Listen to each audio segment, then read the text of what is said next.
Okay, I absolutely, totally hate Edward Cullen. Maybe I'm overacting a little bit, or maybe I'm just being really harsh, but if I am, I'm then aiming for severely dislike. So this is my big uber long list of why I hate Edward Cullen. And I'm telling you now, these are pretty good reasons, and I spent like an hour thinking about them. Number 1. I don't like Edward Cullen because Bella loves him for the things that vampires use to lure humans in. Everything about me invites you in. My voice, my face, even my smell. So she loves him for things that every other normal human girl would love Edward Cullen for as well. Number 2.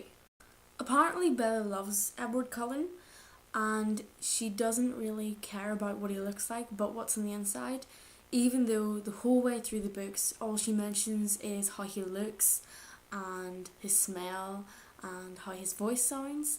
So the only real hint of how she loves him is that she only cares about what's inside, which is only when she says she's not afraid. Number 3.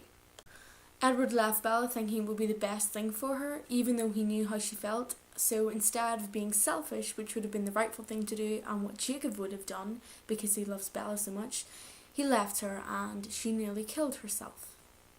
Number 4.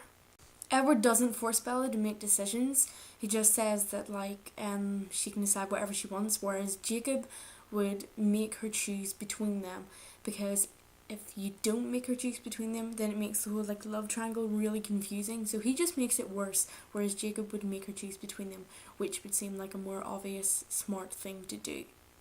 Number 5. In every single book, if something bad happens, Edward always tells Bella that it's not her fault, even though you and I know that most of the time it is her fault due to something. So every book he's like, Bella love, it's not your fault, when it mostly is. Number 6. And while we're on the talk about Bella love, if we're being realistic, no one talks like that in the 21st century, and I know he's 100 and something year old, but do you not think, since he's been a vampire for 100 years, that he would kind of try to blend in and speak like everyone else does in the 21st century? And number 7. Edward is really, really overprotective. And I hate really overprotective people, or vampires, whatever, it doesn't matter.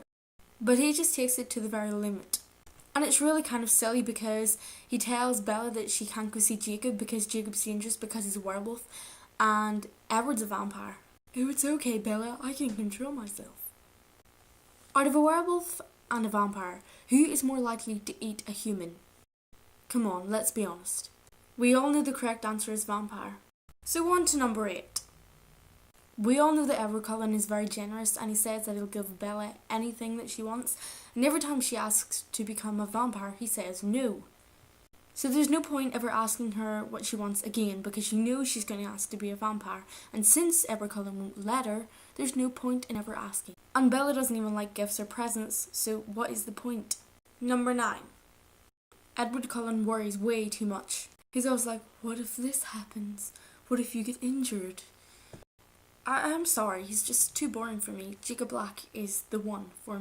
You know, everyone needs to have a little bit of fun in their life, and he's just too careful for me. I'm sorry.